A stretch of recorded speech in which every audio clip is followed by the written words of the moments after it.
Fall forward. This is what I mean. Reggie Jackson struck out 2,600 times in his career, the most in the history of baseball. But you don't hear about the strikeouts. People remember the home runs. Fall forward. Thomas Edison conducted 1,000 failed experiments. Did you know that? I didn't know that. Because the 1,001st was the light bulb. Fall forward. Every failed experiment is one step closer to success. You've got to take risks, and I'm sure you've probably heard that before, but I want to talk to you about why that's so important. I got 3 reasons, and you can pick up your iPhones. First, you will fail at some point in your life. Accept it. You will lose. You will embarrass yourself. You will suck at something. There's no doubt about it. And I know that's probably not a traditional message for a graduation ceremony, but hey, I'm telling you, embrace it, because it's inevitable. And I should know. In the acting business, you fail all the time. Early on in my career, I auditioned for a part in a Broadway musical. Perfect role for me, I thought, except for the fact that I can't sing. So I'm in the wings, I'm about to go on stage, but the guy in front of me, he's singing like Pavarotti. He's just, and he's just going on and on and on, and I'm just shrinking. I'm getting smaller and smaller. So they say, "Oh, thank you very much, and you'll be hearing from us." So I come out with my little sheet music, and it was Just My Imagination by the Temptations. That's what I came up with.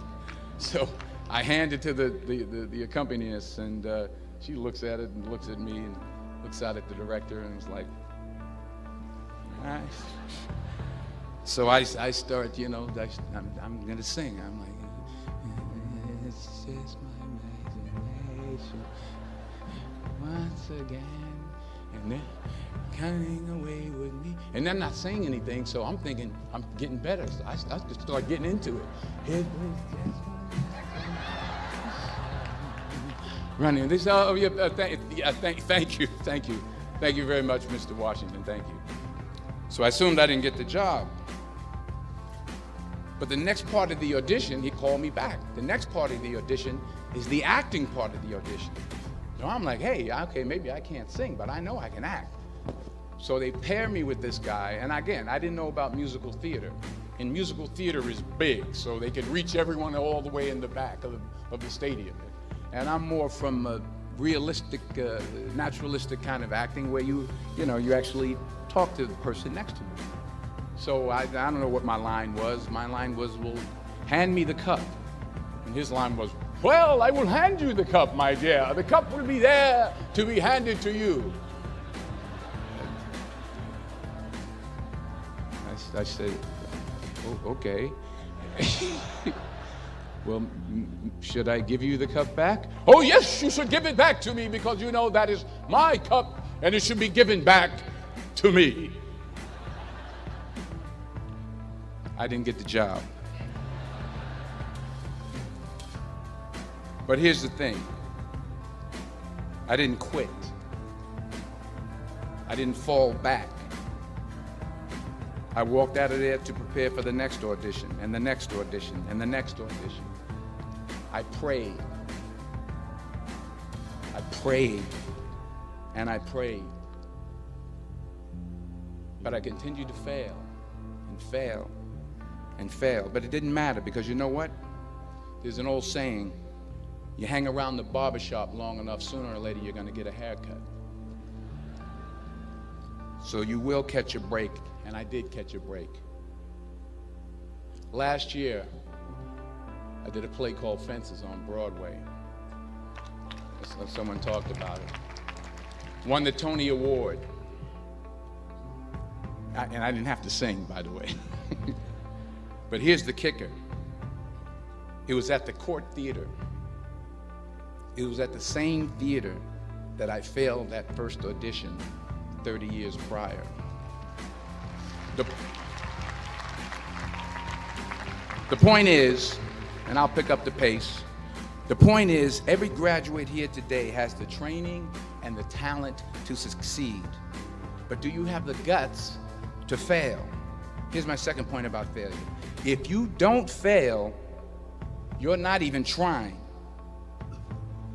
I'll say it again. If you don't fail, you're not even trying. My wife told me this great expression.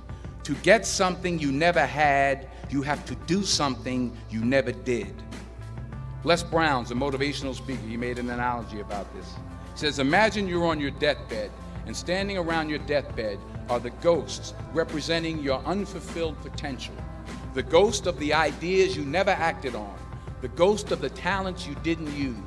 And they're standing around your bed, angry, disappointed, and upset.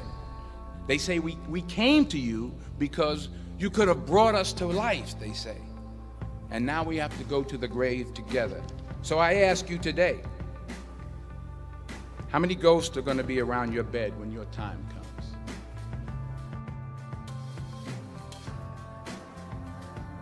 I'm up here to say thank you to God for giving me this ability, for blessing me, for shaping me, for chastising me, for teaching me, for punishing me, for allowing me to be a vessel and touch people around the world.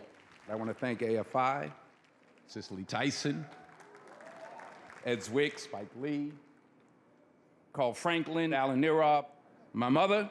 She's 95 years old now.